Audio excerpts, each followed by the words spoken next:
Breaking news, is set to join in the summer transfer window.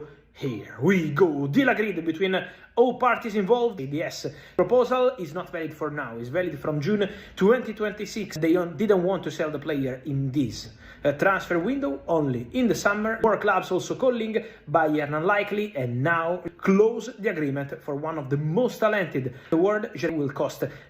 And then when we talk about midfielders, guys, I want to mention, because Michael Carrick is doing a fantastic job of Manchester United, this kind of players, he said a few days ago. And he's doing that with facts, because at the end, and now I can confirm to you guys that, remember what I told you in the last 2-3 days, important week to understand the future, and I maintain my position. It's going to be a very important week.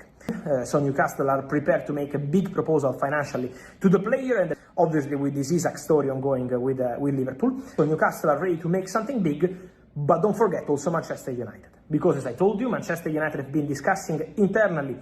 But Man United also, in the recent hours on Sunday night, on Monday morning, made new contact, not directly with the player, but with agents of the player, to start conversations about eventual numbers. The contract, the project, the vision. Newcastle have already presented their project and are prepared to match the financial request, so while they discussed his name internally for weeks. So keep an eye on this, because in the next hours, days, we will understand more on what to do and so what's going to happen. Remember what I told you in terms of price. It was a story from earlier last week, exclusive update to tell you the details of the deal. There is a gentleman agreement between the player, the agent, so this could be the package. Gentleman agreement if the player wants. So keep an eye on this one, because Newcastle big project proposal and financial proposal is ready, and Manchester United made contact to be informed of the situation. So keep an eye on these two, and let's see what's going to happen. Single Premier League coach, manager, head coach, sporting director. He would feature really highly on anyone's list. He's been absolutely outstanding. He's the perfect number 6. He's so clever with his use of the ball. I think when you look at Newcastle's ability to attract him, I think it shows a lot about the club, his desire to go and play in the North East, the type of project that they were creating, and the fact that they could prize someone away from Italy who is seen as a huge part of the future of Italian football through central midfield. And you just look at his repertoire of passing, the type of player he is, the creativity he brings, the calmness on the ball. Everything about what Sandro is the perfect midfielder, the perfect 6, and you can see why there are a number of clubs. That's the mission for Man United, for this contact, this interest from Man United, speaking with the agents, player not closing doors to the move. I will tell you more in the next hours and days, but here. Sandro Tonali has once again been linked with a sensational move to Old Trafford, and the latest reports are sending shockwaves across the football world. Could the Italian midfield maestro be the missing piece in Manchester United's rebuild?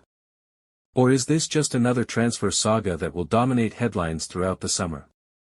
With United actively searching for midfield reinforcements, Tonali's name continues to surface among the club's top targets. Newcastle United are reportedly determined to keep hold of their star midfielder, but growing speculation suggests that Manchester United remain interested in exploring a potential blockbuster deal. Will Tonali become the next superstar to wear the famous red shirt? What would his arrival mean for United's midfield? Could this be one of the biggest transfers of the summer window? Watch until the end for all the latest updates, transfer rumors, analysis, and fan reactions surrounding the potential move. Don't forget to like, comment, and subscribe for daily Manchester United news, transfer updates, match reactions, and exclusive content. Yes, this is a Sky Sports News exclusive. This is Sandro Tonali arriving in the first time from Milan. They announced the signing of the player on Monday after they got knocked out of the Under-21 Euros Italy. It's a £55 million deal. The first time from Milan. They announced the signing of the player on Monday after they got knocked out of the Under-21 Euros Italy. It's a £55 million deal in this summer window. Had a medical in Romania 2 weeks ago, and he will now be shown around St James's Park, shown around the city, then back in Milan, and then joining up with pre-season preparations on Tyneside next week. This is Sandro Tonali, got their man, and here he is, arriving in the North East. Transfer story on the back of the Sun today, which we got wind of sort of on every window. Yeah, Sandro Tonali took up a lot of everyone's timeline, didn't it, on transfer deadline day, a potential move away from Newcastle. I wonder whether Eddie Howe will be asked about this once again. He has been asked about it earlier this season. Will he be asked about it again this morning in his news conference? But the back page of the Sun today, the headline is "Flog on the Tyne," and they talk about Manchester United making it a four-way fight for Sandro Tonali alongside Manchester City, alongside the key for Manchester United going into the summer transfer window is what European competition are they going to be in? Are they going to think that any move for Sandro Tonali would hinge on whether they are in the Champions League? But certainly midfield is an area that United are looking to strengthen in the summer.